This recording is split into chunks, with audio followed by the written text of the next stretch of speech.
Igreja, que a graça e a paz da parte de Deus, o nosso Pai, e do nosso Senhor e Salvador Jesus Cristo esteja com todos vocês, assim também com todos aqueles que nos acompanham pelas redes sociais.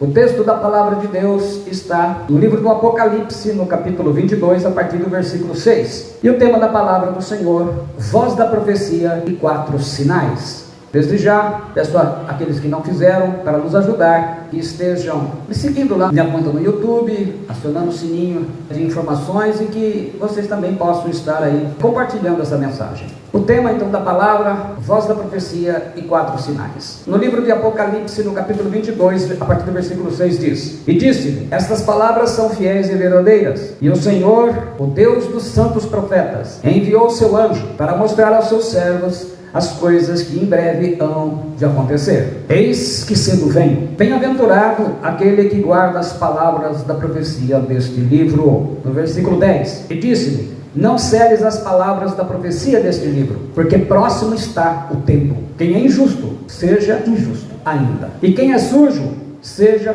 sujo ainda. E quem é justo, seja justificado ainda. E quem é santo, seja santificado ainda. E eis que cedo venho, e o meu galardão está comigo, para dar a cada um segundo a sua obra. Eu sou o Alfa e o Ômega, o princípio e o fim, o primeiro e o derradeiro. Bem-aventurados aqueles que guardam os seus mandamentos, para que tenham direito à árvore da vida e possam entrar na cidade pelas portas. Mas ficarão de fora cães e os feiticeiros, e os fornicadores e os homicidas, e os idólatras, e qualquer que ama e comete mentira. Eu, Jesus, enviei o meu anjo para vos testificar estas coisas nas igrejas. Eu sou a raiz e a geração de Davi, e a resplandecente estrela da manhã. E o Espírito e a esposa dizem: vem. E quem ouve, diga: vem. E quem tem sede, venha, e quem quiser, tome de graça da água da vida, porque eu testifico a todo aquele que ouvir as palavras da profecia deste livro, e se alguém acrescentar estas coisas, Deus fará vir sobre ele as pragas que estão escritas neste livro. E se alguém tirar quaisquer das palavras do livro desta profecia, Deus tirará a sua parte do livro da vida, e da cidade santa, e das coisas que estão escritas neste livro. Aquele que testifica estas coisas diz: certamente cedo venho. Amém. Ora, vem, Senhor Jesus. A graça de nosso Senhor Jesus Cristo seja com todos vós. Amém.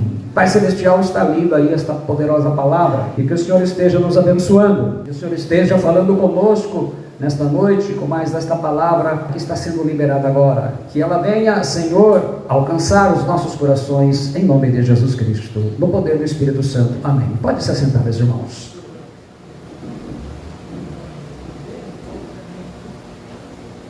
Eu peço a sua paciência. Nessas últimas palavras, Deus tem trazido muitas palavras no sentido para as nossas vidas, para a sua edificação e para mexer com você, sobre a mente, sobre vários temas que têm sido assim. Mas agora, a palavra que veio, ela veio uma palavra num sentido de amplitude, para fazer com que vocês olhem, ou aprendam a olhar os eventos e os acontecimentos do mundo, e vocês possam tirar algumas conclusões e se posicionar diante de tudo isso. Então ela é uma palavra, literalmente, por isso que chama voz da profecia. O que está falando a profecia? O que a gente tem que entender? É como se o mundo parece que está anestesiado, passando por um processo de cirurgia, e as pessoas estão sem consciência do que está acontecendo, e especialmente os cristãos.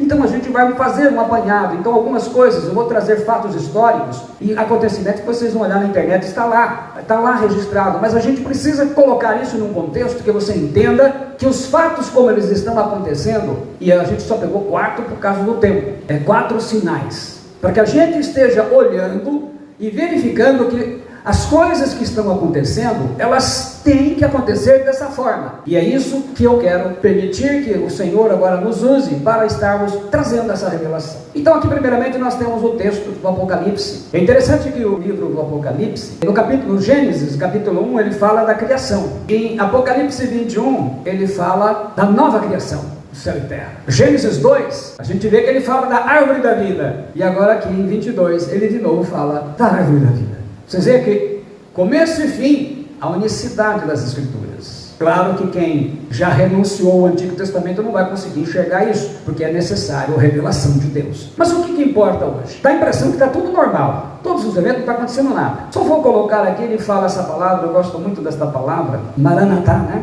Ora vem Senhor Jesus. Maranatá é uma palavra que vem do hebraico, de origem aramaica, e ela significa Nosso Senhor virá. E é uma exclamação de juízo de Deus que se aproxima. Então quando a gente fala Maranatá, o Senhor Jesus está vindo para executar juízo. E 4 tipos de sinais evidenciam que isso está próximo.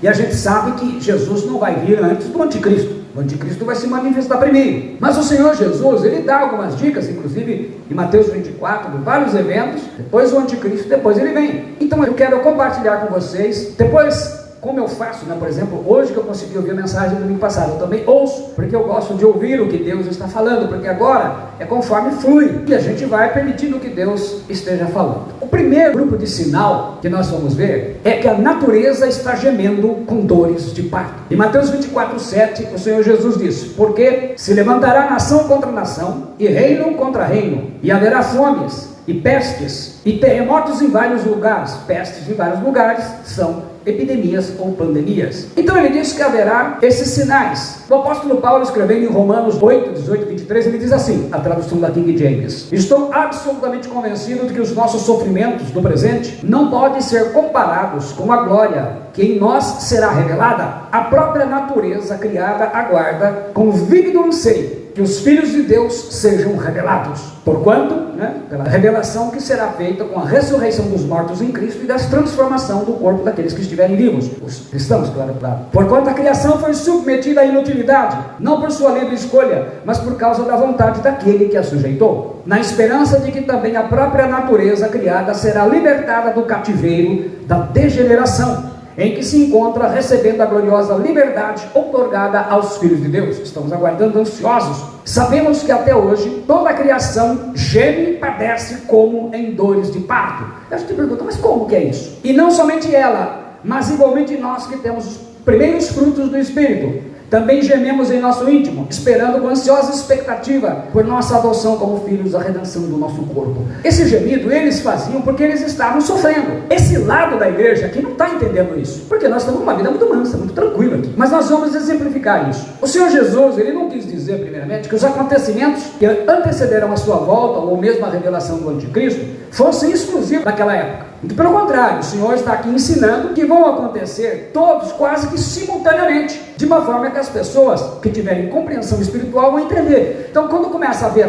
uma porção de fatos, todos ao mesmo tempo. Então vamos lá, o primeiro, calor infernal. O anticiclone, que é um centro de altas pressões com um diâmetro entre 1.000 e 3.000 km de ar quente, que eles deram o nome de Lúcifer, vem causando as mais altas temperaturas pelo mundo. No Iraque, foi feriado em 4 de julho agora, por causa da temperatura superior a 50 graus, e o sistema elétrico entrou em colapso. Na Colômbia Britânica, o calor foi tão alto, 49,6 graus, que provocou 240 incêndios e mais de 500 mortes. Na Europa, um recorde de temperaturas altas, gerando muitos incêndios desde o Mediterrâneo, sul da Europa até o norte da África, com temperaturas superiores a 45 graus. Na Índia, o calor ficou em 40 graus, que é 7 acima do normal, lá já ficou uma loucura. Na Itália, em 11 de agosto agora, o calor chegou a 48,8 graus, o maior em toda a história, gerando muitos incêndios. Milhares de pessoas tiveram que sair da ilha grega de Eusebia, que enfrenta a maior onda de calor em 3 décadas. Em junho de 2021, no Kuwait,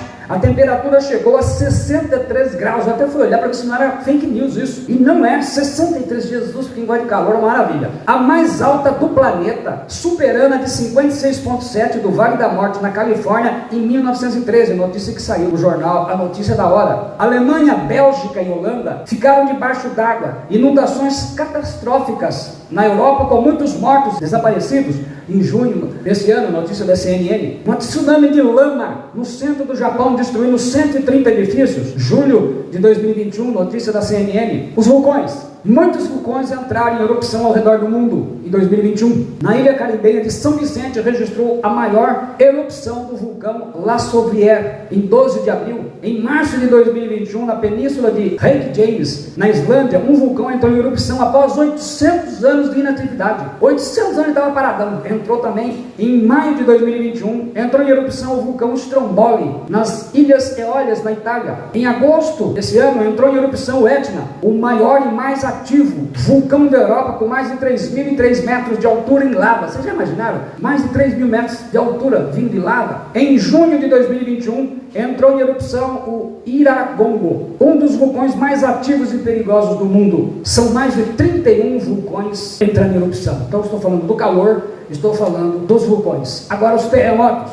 Ao mesmo tempo do calor infernal dos vulcões, outros eventos da natureza em 2021. Muitos terremotos atingem o mundo na escala Richter, que vai até 10. Em 14 de agosto, recentemente, terremoto no Haiti, que já é um país pobre, escala 7.2. Em 29 de julho, na costa da península do Alasca, 8.2 o terremoto. Em 15 de maio, no Brasil, em Breves, no Pará, 4.3, e se dizia que aqui não tinha. Em 18 de abril, no Irã, 5.9. Em 4 de março, na Nova Zelândia, 7.3 o terremoto. Em maio, em Fukushima, terremoto no Japão, 6.6. Em 18 de agosto, em Vanuatu, no Oceano Pacífico, a leste da Austrália, 6.8. Em 31 de janeiro, no começo do ano, na Guiana, e foi sentido em Boa Vista, Roraima e Amazonas, no Brasil, 5.7. Em 19 de janeiro, na Argentina, 6.4. Em 14 de abril, na Indonésia, 6.0. Em 10 de janeiro, na Argentina e no Chile, 6.1. Por que será que está acontecendo todas essas coisas? A natureza está gemendo. O segundo sinal, a política, o sinal da figueira. Mateus 24:32, na sequência, o Senhor Jesus conta a parábola. Aprendei, pois, esta parábola da figueira. Quando já os seus ramos se tornam tenros e brotam folhas, sabeis que está próximo o verão. Igualmente, quando vedes todas essas coisas, sabei que ele está próximo às portas. Em verdade vos digo que não passará esta geração sem que todas essas coisas aconteçam. O céu e a terra passarão, mas as minhas palavras não hão de passar. Mas naquele dia em que hora, ninguém sabe senão os anjos do céu, mas unicamente o meu Pai. A figueira é a nação de Israel, conforme a gente vê em Jeremias 24:3-7, ou mesmo esse texto de Oséias 9:10, na parte A, que ele diz: achei a Israel como uvas no deserto, vi a vossos pais como a fruta temporã da figueira no seu princípio. Israel foi destruída como nação no ano 70, pelas tropas do general romano Tito, como eu já falei em outras pregações. Ele vencendo a grande revolta judaica, sendo destruído o templo de Jerusalém, só ficou aquela parte das muralhas, que até hoje eles usam para as orações. Após 1978 anos, depois de ser destruído, em 14 de maio de 1948, Israel proclamou a sua independência, reconhecido pela ONU, inclusive com o voto de um brasileiro, né? Israel tem hoje 73 anos. Quando a gente olha essa situação do Afeganistão, que vocês com certeza acompanharam de alguma forma, a gente acha que é mais um incidente. Eu vou ter que contar rapidamente para vocês entenderem o que está por detrás disso. Essa situação do Afeganistão não foi um fato qualquer. Para a gente entender isso, na época que existia a União Soviética, naquela chamada Guerra Fria entre os Estados Unidos e ela, o Talibã, que significa estudantes, ele foi formado em 1994. Então, os americanos financiaram, treinaram juntamente com a Grã-Bretanha, na Inglaterra, para expulsar os russos do Afeganistão. Em 1996, eles conseguiram fazer a expulsão dos russos e a população afegã, ela deu as boas-vindas para o Talibã, cansada da escravidão dos russos e crendo que seria melhor para elas. Aí eles tiveram uma triste desilusão, né? Uma grande ilusão. O Talibã controlou o Afeganistão com a Sharia, né? Que é uma interpretação ortodoxa e bem dura da lei islâmica, especialmente para as mulheres. Os homens são obrigados a usar barbão, as mulheres não podem trabalhar, não podem estudar, não podem nem sair na rua sozinho, tem que estar acompanhada de um homem, tem que usar burca, entre outras coisas. Agora, em 11 de setembro de 2001, o terrorista Osama Bin Laden, da Al-Qaeda, ele num atentado terrível, ele matou milhares de pessoas e derrubou as duas torres gêmeas do World Trade Center, em Nova York. Então, os Estados Unidos, como consequência, eles invadem o Afeganistão em novembro de 2001 e tiram o Talibã do poder e ficou por 20 anos até agora. E matam Bin Laden. Após esses 20 anos, gastando muito dinheiro, os Estados Unidos saíram do Afeganistão. E com essa pandemia, o gasto foi maior, eles gastaram trilhões de dólares. China, Rússia, Arábia Saudita e Turquia apoiam o Talibã. A profecia de Ezequiel está aqui tranquila, começando a ganhar forma, porque são esses parte dos agentes das nações que vão contra Israel. A China, ela tem uma agenda: ser a maior potência do mundo até 2049, pois querem reeditar a Rota da Seda. Era uma série de rotas intercontinentais através do sul da Ásia e eram usadas como comércio entre a Europa e o Oriente. Essa antiga rota, ela estimulou o desenvolvimento de muitos impérios: o Antigo Egito, a Mesopotâmia, Roma e o Império Persa, hoje o Irã. A China, ela tem o objetivo de ser a maior potência do mundo, interferindo nas nações com seus tentáculos na economia, nas leis, na infraestrutura, ferrovias, aeroportos, rodovias, tecnologia, ciências, como hoje acontece com a vacina, né? Essa vacina desse vírus. Se não a vacina não vem de lá, os componentes da vacina vêm. Nas artes, basta olhar os filmes que estão surgindo, por exemplo, quem assina a Netflix, vai lá uma enxurrada de filmes chinês. Nas comunicações, no Brasil, ele já tem convênio com a Band, financeira inclusive, para implantar a dominação política e o sistema comunista. E com isso vai se preparando o caminho para o Império do Anticristo. Com o enfraquecimento dos Estados Unidos, a China cresce cada dia. E olha que a China, o maior parceiro, por exemplo, comercial do Brasil e dos Estados Unidos é a China. Agora, o que isso tem a ver com a gente? Com o enfraquecimento dos Estados Unidos, quem sai perdendo é Israel. O atual presidente já não é muito amigo. Israel está ficando isolado. Jesus falou de olhar o sinal da figueira. E para facilitar as pretensões dos maiores inimigos de Israel, quem odeia Israel hoje? China, Rússia e os países árabes. Eles querem destruir Israel. Novamente, né? É uma guerra espiritual. São essas nações, entre outras, que marcharão com o anticristo para destruir Israel na batalha do Armagedon. O cenário está sendo preparado em todos os sentidos. São irreversíveis. Então tudo que a gente está vendo parece que não tem nada a ver. E isso, de certa forma, vai mexer com o mundo. E aí entra o terceiro ponto que eu quero falar, o terceiro sinal. O ano Shemitah, o ano sabático. Em Deuteronômio 15:1, a atualizada traduz assim: ao fim de cada 7 anos farás remissão. A King James traduz: no final de cada 7 anos as dívidas deverão ser canceladas. A Torá hebraica, traduzida pelos judeus em português, não é traduzida por evangélicos, nem por católicos, mas por judeus ortodoxos. Ao fim de cada 7 anos fará o ano sabático. A palavra remissão, ou ano sabático, em hebraico é Shemitah. Shemitah era um ano de suspensão de cobrança de tributos, de remissão, de perdão, de dívida e de libertação de escravos. Segundo os hebreus, todo o 7º ano, desde a data da criação, é um Shemitah, é um ano sabático, quer dizer, um ano de descanso. Quer dizer, assim como o sábado foi estabelecido como o 7º dia, o dia de descanso das pessoas, então trabalha de domingo a sexta. No sábado descansa. A terra também tem o seu descanso, o Shemitah, pois 6 anos são para a semeadura e o 7º de descanso. No Shemitah é proibido semear no campo, podar a vinha, cegar o que nasceu na seara e colher as uvas da vinha não podada. Todos os escravos hebreus eram libertados conforme Êxodo 21:2. Deixa eu fazer uma pergunta assim para a gente entender o que eu estou falando e trazer para o nosso dia, porque nós vamos contextualizar isso. Por que Israel ficou condenado? Deus permitiu que ele fosse para o cativeiro e ficasse 70 anos na Babilônia. Pois então, acontece que o povo de Israel, como nação organizada na terra de Canaã, estabelecido lá por Josué, a terra prometida, nunca obedeceu o Shemitah por 490 anos, desde o princípio da história, como está registrado em 1 Samuel 1:1. Essa obediência só seria possível através da fé em Deus. Por quê? Eles teriam que ficar 1 ano sem produzir nada, só dependendo da fé. Vocês imaginam? 6 anos Deus deu toda a prosperidade, tudo do bom e do melhor. Agora no 7º vocês não podem fazer nada, tem que viver da fé. Eles não confiaram no Senhor, e com medo de passar fome e sofrer dificuldades financeiras, o povo não teve fé para obedecer a Deus. Aliás, isso vai, de uma certa maneira, acontecer com a marca da besta.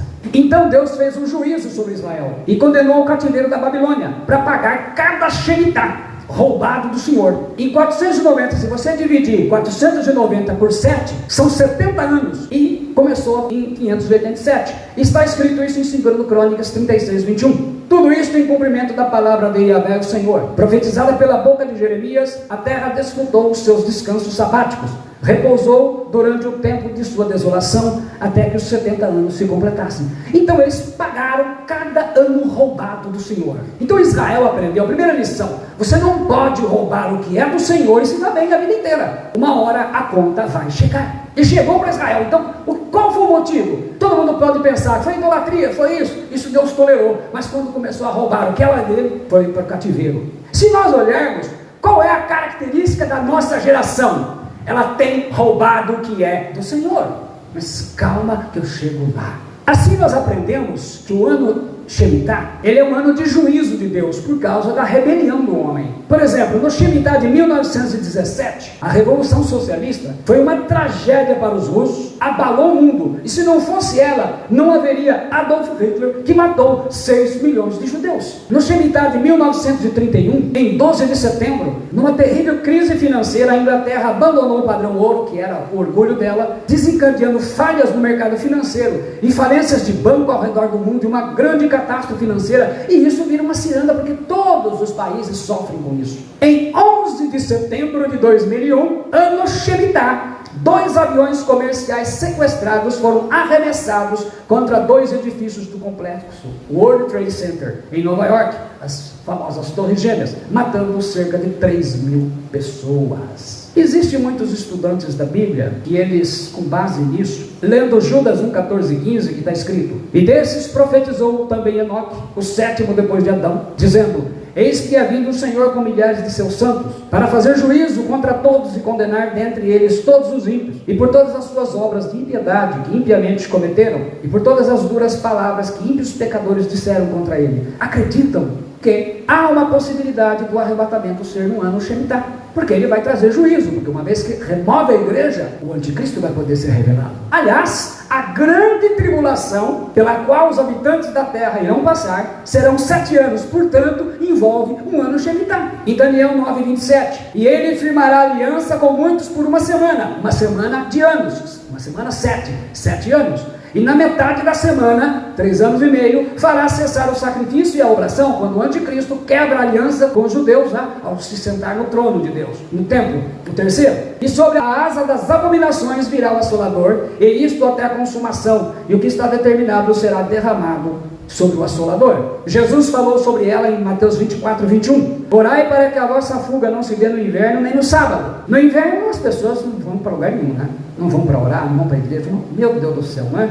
Então eles ora para não acontecer no inverno, porque se acontecer no inverno ou no sábado, porque nesse tempo haverá grande tribulação, como desde o princípio do mundo. Então, no inverno, porque o frio, a maioria das pessoas tem dificuldade para fazer quase tudo, quanto mais fugir. E no sábado, por causa de uma tradição fixada pelos escribas, de que os judeus só podiam percorrer 2.000 côvados de quilômetros. Quer dizer, se multiplicar por 60, que é a média do côvado, vai dar 1.200 metros, ou 12 quadras. Você só pode correr 12 quadras. Tanto que os judeus, nas perseguições, percorriam essa distância, eles paravam, e aí o inimigo vinha e matava, né? Sem descumprir o mandamento de Êxodo 16, 29. Mas o que eu quero dizer com isso? É que em 7 de setembro de 2021, terça-feira, começaremos outro ano Shemitah. Então será outro ano de juízo. E não se esqueçam de que a pandemia do coronavírus, a Covid-19, ainda está matando muita gente e com muitas variantes. Então, terça-feira agora começa novo ano em Israel, e ele é um Shemitah, é um ano de juízo. Então, claro, tudo aquilo que tem sido ultrajado, e a igreja brasileira, ela é campeã de roubar o que é do Senhor, de distorcer a palavra e de fazer coisas erradas. Então, estejamos atentos. Quarto sinal, o espiritual. Temos que olhar esse espiritual em duas formas.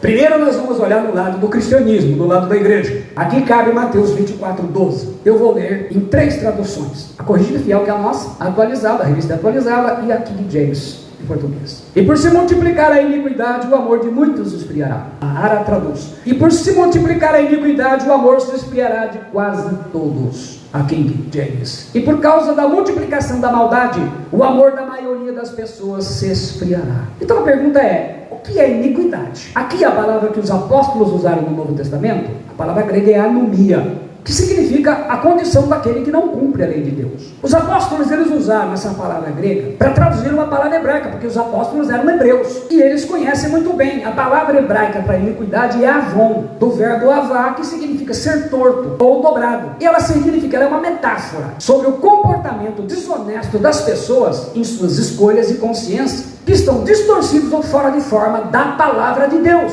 Então são pessoas que vão estar andando fora da palavra de Deus, mas a consciência o tranquiliza, que Paulo fala em Timóteo. Então esse comportamento aqui desonesto em relação aos 10 mandamentos especificamente, as pessoas vão estar mentindo, roubando, idolatrando, matando, cobiçando, cometendo adultério, vão estar fazendo uma série de coisas erradas. Nós estamos falando, Jesus está falando para a igreja, porque o mundo é iníquo, ele está falando de iniquidade dentro do seu povo. Mas Avon também, ela significa que Deus te deu o livre-arbítrio para fazer as suas escolhas. Lembra que eu já preguei isso nas mensagens sobre escolha, porque fazemos tantas escolhas erradas. Mas Deus te dá a dignidade, a palavra traz essa palavra, dignidade de carregar as consequências das suas escolhas. Por exemplo, o profeta Jeremias, você vai achar isso nos Salmos dos Profetas, em 25, 11 e 14, ele usando a palavra Avon, ele diz que a Babilônia estava destruindo as nações, mas um dia essas nações destruiriam a Babilônia como essa lei de retorno. Então assim o castigo de Deus sobre a Babilônia seria que ela desfigurou o mundo da sua época e a sua própria criação, e ela depois foi riscada do mapa. É exatamente isso que Jesus afirma, que antes da sua volta, o número de cristãos com comportamento desonesto em suas escolhas e consciência, desonesto aqui,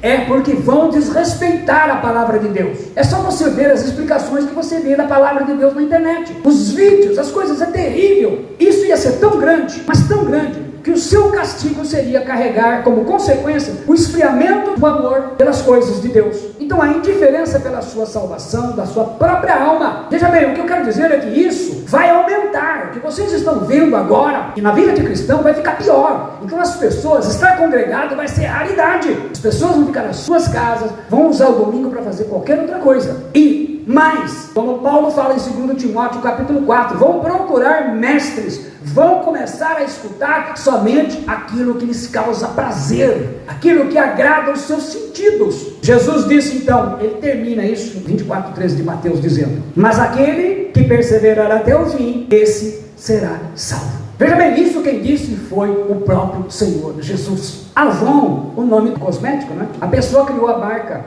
do batom em bastão com a ideia de que as mulheres ficassem tão bonitas e atraentes que os homens iriam pecar ou desejar fazer o pecado, o Avon, né? Então ele já veio com essa intenção. Essa geração de cristãos atuais, aqui no Ocidente, é a geração mais fria e indiferente que a igreja já produziu. Nós somos mais de 2 bilhões e 200 milhões de cristãos no mundo, enquanto os cristãos de mais de 50 países são perseguidos e mortos por se congregar e professar o nome do Senhor. Eles, quando se reúnem, são mortos. Os cristãos do Ocidente, especialmente aqui no Brasil, vivem em diversões, redes sociais e pregando que não precisa se congregar. Então, é tempo de juízo sobre a igreja, porque Deus não teria moral, Pedro fala isso, para corrigir o mundo se não corrigisse a igreja, e a igreja brasileira está precisando disso. Então ela não pode sempre ter um presidente da república que seja a favor dos cristãos, precisa lá um que seja contrário,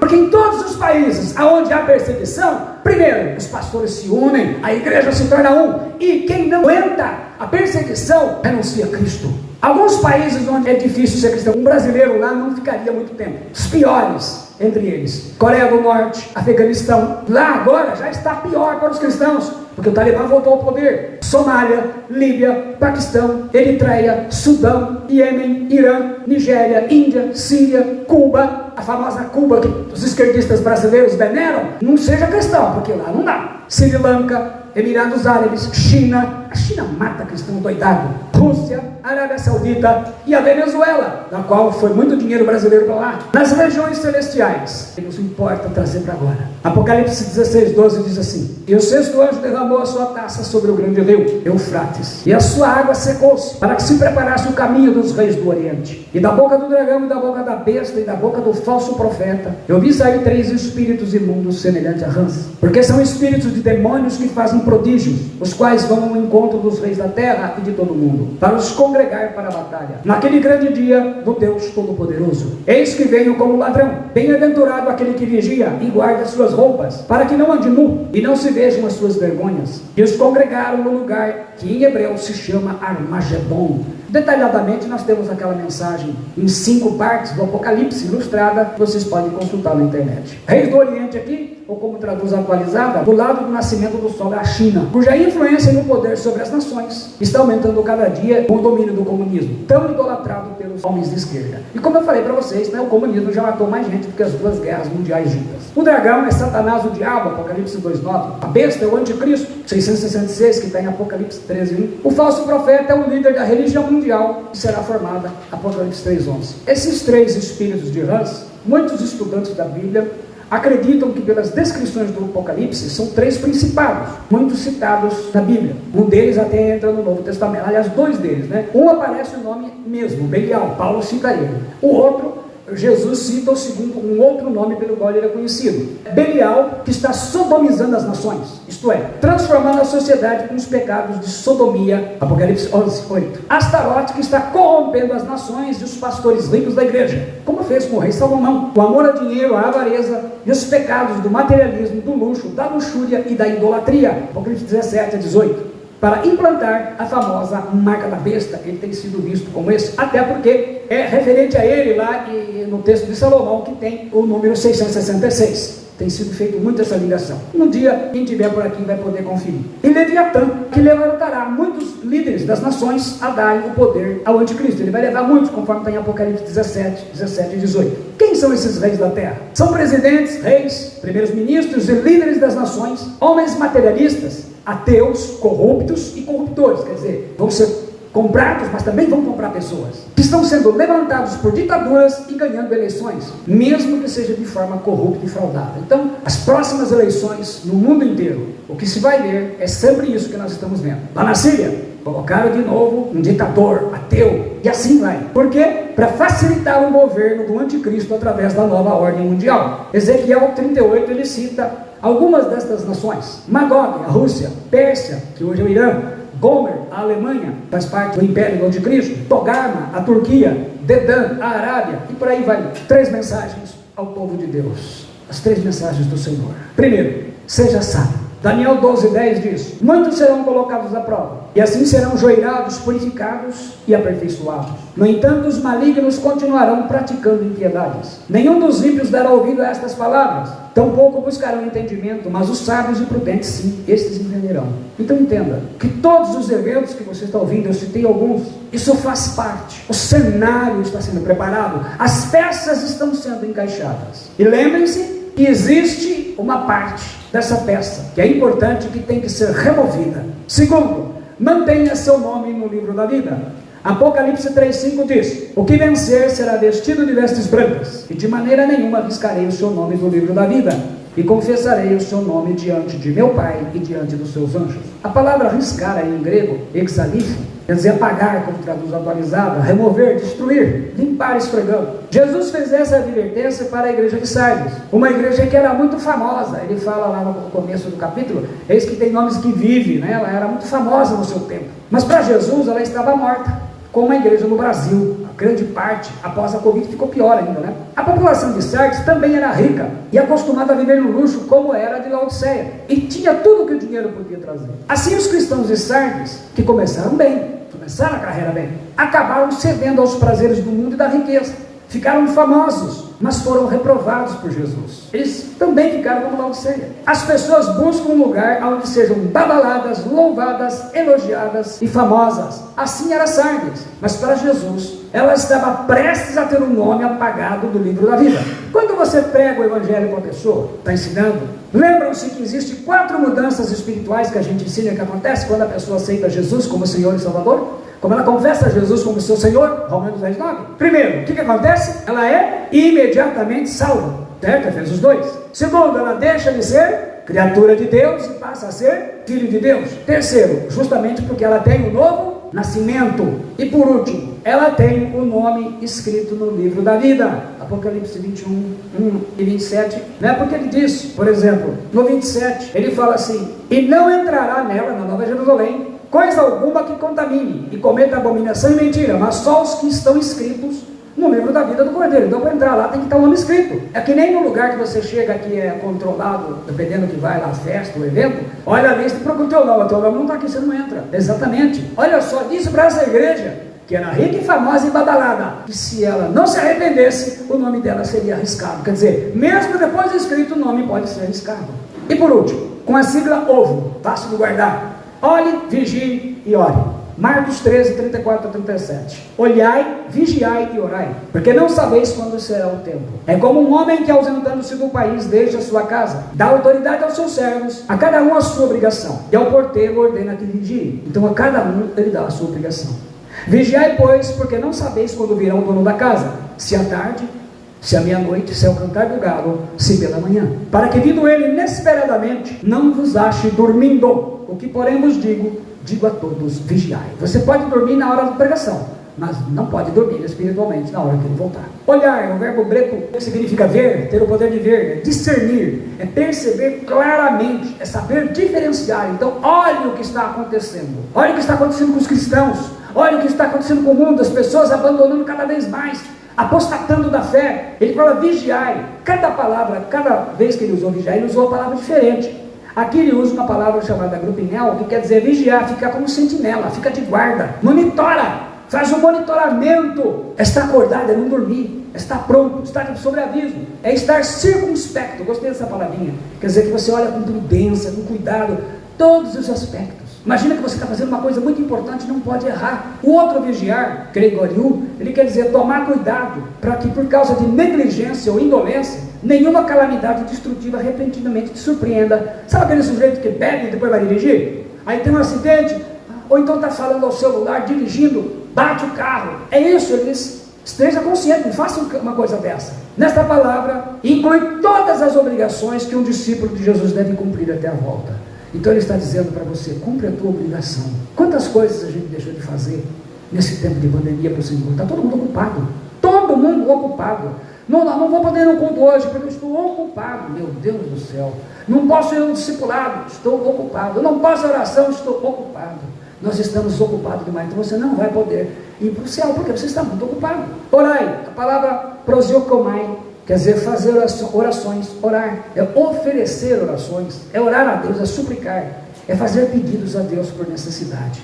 Então olhe tudo o que está acontecendo ao redor. Tome cuidado com o discipulado de Jesus até ele voltar. E ore sempre para se manter fiel, para que você não se deixe levar pela maioria. Como eu falei, a igreja em mais de 50 países está sofrendo até para se reunir e se congregar.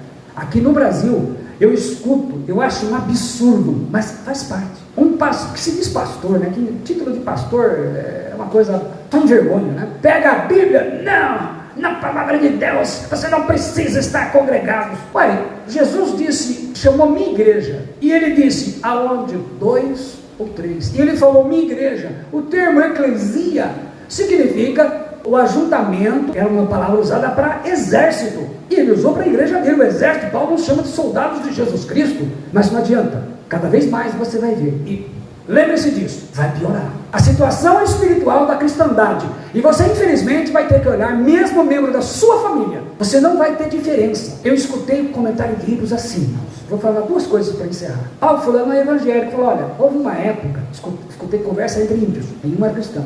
Houve uma época, enquanto falava evangélico, a gente levava a sério, mas agora falar evangélico não quer dizer mais nada. O que essa igreja ganhou pregando isso, não é que ela conquistou mais pessoas, ela fez com que o mundo que já não gostava passasse a sentir desprezo, não porque são fiéis, mas porque o próprio povo que deveria ser exemplo, como Israel, que roubou o Shemitah e teve que pagar, a igreja rouba as coisas que deveria mostrar ao mundo, ela não mostra por comodismo. Então está chegando a hora. Eu vi uma palavra de uma pessoa olhando assim: olha, eu admiro você, e eu vou compartilhar com vocês, porque eu vou repassar isso para vocês. Por quê? Poxa, você está vi que você se converteu, você está com o mesmo grupo, você não abandonou, você não saiu de lá. Para meu filho, daqui é para o céu. Por quê? Porque eu não estou brincando. Jesus não disse que ia ser fácil, e nós estamos aqui até o dia que ele nos chamar. Então, se você tem um compromisso com Cristo, é isso que você deve ter em mente, é um compromisso com o Senhor. E eu quero dar a bênção, a graça do Senhor Jesus Cristo, e o amor de Deus, e a comunhão do Espírito Santo seja com todos vocês que estão recebendo esta palavra. O Senhor te abençoe e te guarde. O Senhor faça resplandecer o seu rosto sobre ti, e tenha misericórdia de ti. O Senhor sobre ti levante o seu rosto e te dê a paz. Que Deus te abençoe. Muito obrigado por você nos ouvir e que você possa estar compartilhando essa mensagem em nome do Senhor Jesus Cristo. Deus te abençoe. Amém.